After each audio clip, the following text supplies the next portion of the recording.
Senior सहाफ़ी हामिद मीर भी इमरान खान की हिमायत में उठ खड़े हुए। शहबाज शरीफ और जरदारी से सच बोलने का मुतालबा कर दिया।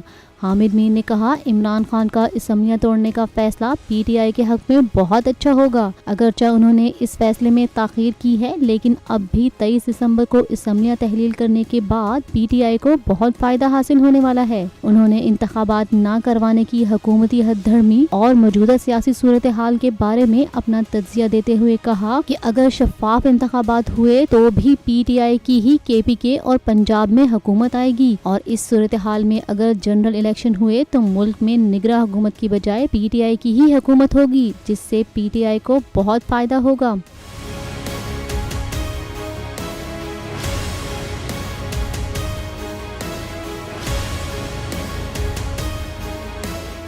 उन्होंने मजीद कहा कि पाकिस्तान में सियासत की बुनियाद झूठ पर कायम है। इमरान खान के लिबर्टी जलसे से खिताब के बाद वक्त आ गया है कि आसिफ जरदारी और शहबाज शरीफ भी कौम को थोड़ा सच बता दें। पीडीएम में शामिल जमातें सबके सामने सच बोलने को तैयार नहीं हैं, लेकिन अगर रिवायती सियासी पार्टियों को इमरान खान का मुकाबला करना है तो उनको सच बोलना पड़ेगा।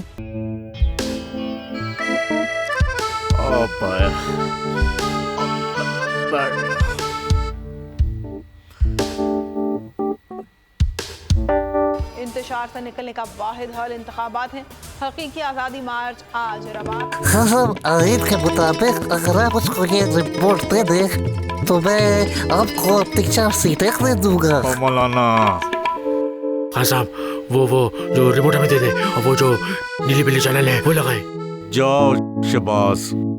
हम ऐसा टीवी देखते ही नहीं जिसका रिमोट हमारे हाथ में ना हो। और यहाँ पे कोई 2 नंबरी नहीं चलेगी। और हम कोई गुलाम है जो आप रिमोट मांगे हम दे दें?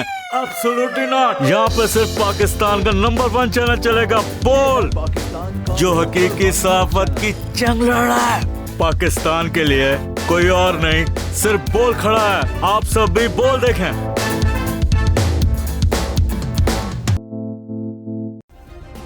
सब्सक्राइब करें और बेल दबाएं ताकि कोई खबर रह न जाए।